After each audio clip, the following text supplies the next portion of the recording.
बच्चों मनुष्य एक सामाजिक प्राणी है, तो वो आपस में बातचीत करके अपनी बात को समझाता है और खुद भी समझता है। ठीक है, तो मनुष्य अपने मन के भावों और विचारों को प्रकट करने के लिए जिस माध्यम का इस्तेमाल करता है, जिस माध्यम का प्रयोग करता है, उसे हम भाषा कहते हैं। देखो, आप अपने घर में एक भाषा में बात करते होंगे, अपने स्कूल में एक भाषा में बात करते होंगे, अपने दोस्तों के साथ, मतलब जो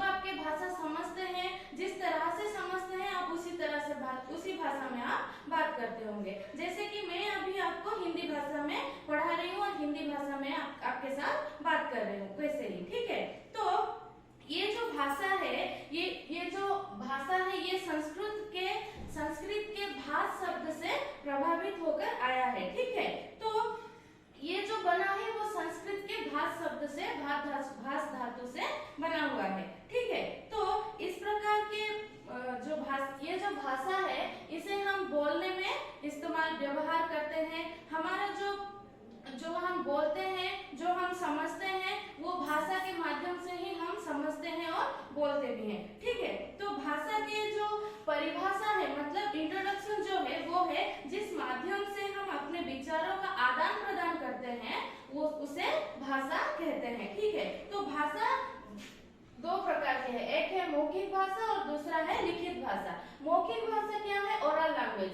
जो ओरल लैंग्वेज है, जो मौखिक भाषा है, वो जब हम बोलकर अपने भावों और विचारों को प्रकट करते हैं, उसे मौखिक भाषा कहा जाता है। जैसे कि आपस में बातचीत करना, पढ़ाना और गाना गाना, भाषण देना, ये सब जाएगा हमारा मौखिक भाषा में। और जो लिखित भाषा है, रिटन लैंग्वेज जो है, ये भाषा का वो रूप है जिसे हम लिखित आकार में इस्तेमाल करते हैं, प्रयोग करते हैं।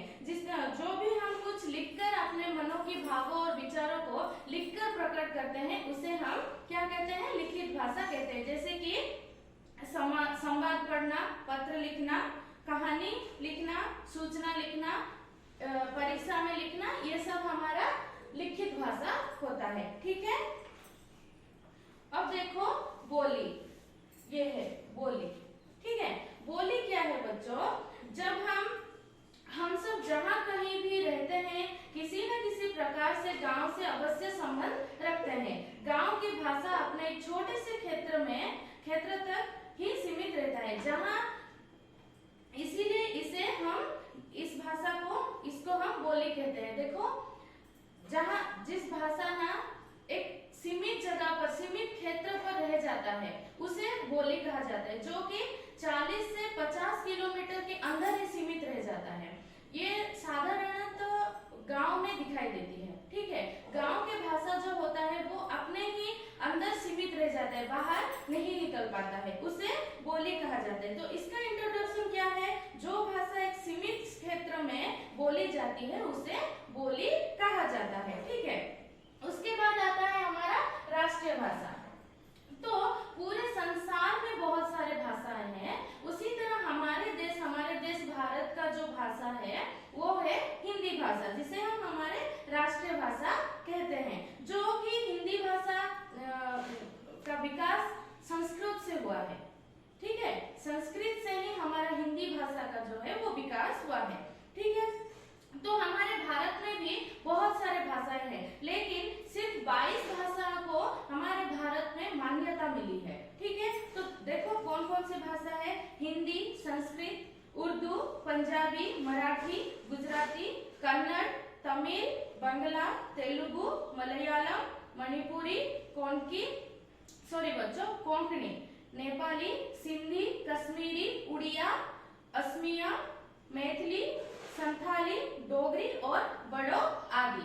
ये सारे भाषाएं हमारे भारत के हैं और इस 22 भाषाओं को ही हमारे देश में मान्यता मिली है। ठीक है, बाकी जो सारे गांव की, जो मैंने जैसे कि बताया अभी, बोली जो गांव के अंदर रह जाता है, सीमित एक लिमिटेड जगह पर, सीमित के जगह पर रह जाता है, 40 से 50 किलोमीटर के अंदर ही रह जाते हैं, उससे बाहर नहीं निकल पाते, उसे बोली कहते हैं।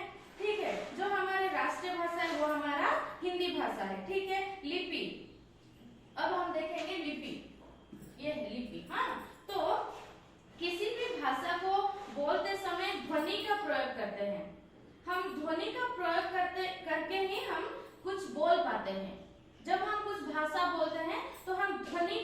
प्रयोग करते हैं, ठीक है।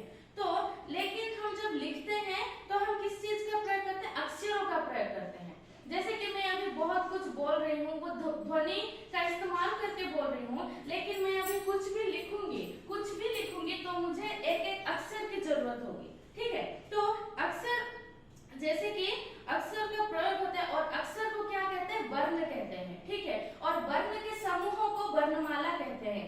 जहाँ पर बहुत सारे वर्ण इकट्ठा होकर रहते हैं उसको हम वर्णमाला कहते हैं। हर भाषा में वर्ण का आकार होता है जिसे हम लिपि कहते हैं। हर भाषा में वर्ण का एक आकार होता है जिसको ही हम लिपि कहेंगे, ठीक है।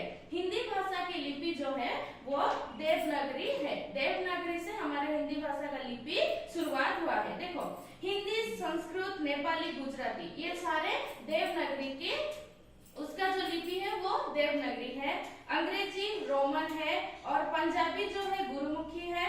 उर्दू जो है वो फारसी से है, और बंगेला जो है बंगाली से, इसका जो लिपि होता है ये बंगाली है। उसी तरह हमारे जो हिंदी भाषा का जो लिपि है वो देवनागरी है, ठीक है। तो इसका जो परिभाषा, इंट्रोडक्शन जो है, लिखित भाषा में जिन ध्वनि चिन्हों का प्रयोग किया जाता है, लिखित, हम जब लिखते हैं, लिखित भाषा में जिस ध्वनि मतलब जिस अक्षरों का, जिस वर्ण का हम प्रयोग करते हैं उसे हम लिपि कहते हैं, ठीक है। उसके बाद देखो व्याकरण। व्याकरण बहुत जरूरी होता है।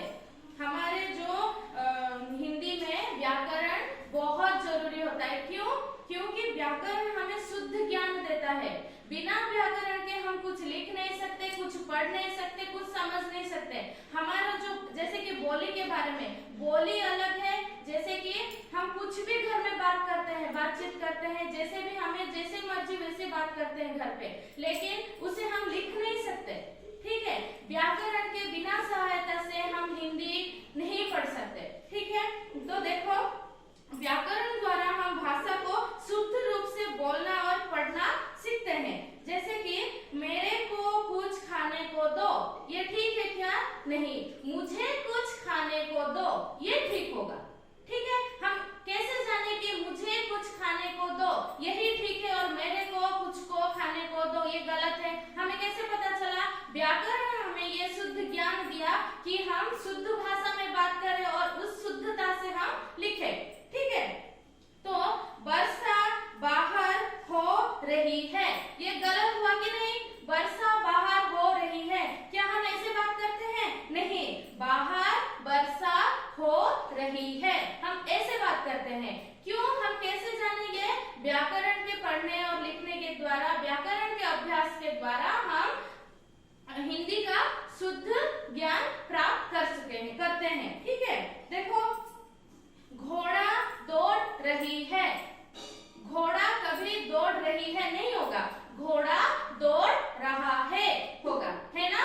तो अब ये वाक्य व्याकरण के नियमों में बंधन के कारण शुद्ध और सरल बन गए हैं। व्याकरण के बंधन के कारण हमारे जो बातचीत है वो शुद्ध और सरल हो गए हैं। लेकिन अगर हम ऐसे उल्टा पुल्टा बात करेंगे, व्याकरण के बिना बात करेंगे, तो हमारा जो बात है वो गलत हो जाएगा और दूसरे की समझना भी गलत हो जाएगा, ठीक है। तो व्याकरण का जो परिभाषा है, जो इंट्रोडक्शन है, व्याकरण वो शास्त्र है जो हमें भाषा के शुद्ध बोलना और लिखना और पढ़ाना सिखाता है। जैसे कि मैंने पहले ही बताया कि व्याकरण हमें लिखना, पढ़ना और समझना सब कुछ सिखाता है। व्याकरण के ज्ञान से हम बहुत कुछ सीख पाते हैं, ठीक है। तो देखो, उसके बाद व्याकरण के भाग। व्याकरण 3 भाग में विभक्त है, जो कि पहला है वर्ण विचार, दूसरा है शब्द विचार, तीसरा है वाक्य विचार। वर्ण विचार से हम वर्ण विचार के ज्ञान का अध्ययन करेंगे, वर्ण की स्वरूप आदि जानेंगे, और शब्द विचार में शब्द का स्वरूप, भेद और लिंग के बारे में जानेंगे। वाक्य विचार में रचना कैसे करेंगे, विराम चिन्ह, रचना लिखना, और हमें पैराग्राफ जो होता है एक रचना की तरह जो होता है वो सब कुछ लिखना। विराम चिन्ह मतलब जैसे कि आप कोमा, अल्प विराम, अर्ध विराम, पूर्ण विराम, योजक चिन्ह, ये सब चीज के बारे में हम जानेंगे। लेकिन ये हम कहाँ जानेंगे, दूसरे पाठ में जानेंगे। इसका विस्तार पूर्वक अध्ययन हम अगले पाठ में करेंगे। तो बच्चों आज हमने क्या सीखा, देखो हम सब जिस माध्यम से अपने विचारों को दूसरों के सामने प्रकट करते हैं उसे भाषा कहते हैं। भाषा का वो रूप जिसके द्वारा हम अपने विचार बोलकर प्रकट करते हैं उसे मौखिक भाषा कहते हैं। भाषा का वो रूप जिसके द्वारा हम अपने विचार लिखकर प्रकट करते हैं उसे लिखित भाषा कहते हैं। हमारी राष्ट्रीय भाषा जो है वो हिंदी है। हिंदी भाषा कहाँ से आई है, हिंदी भाषा का लिपि कौन सा है, देवनागरी। देवनागरी जो है वो हिंदी भाषा के लिपि है। तो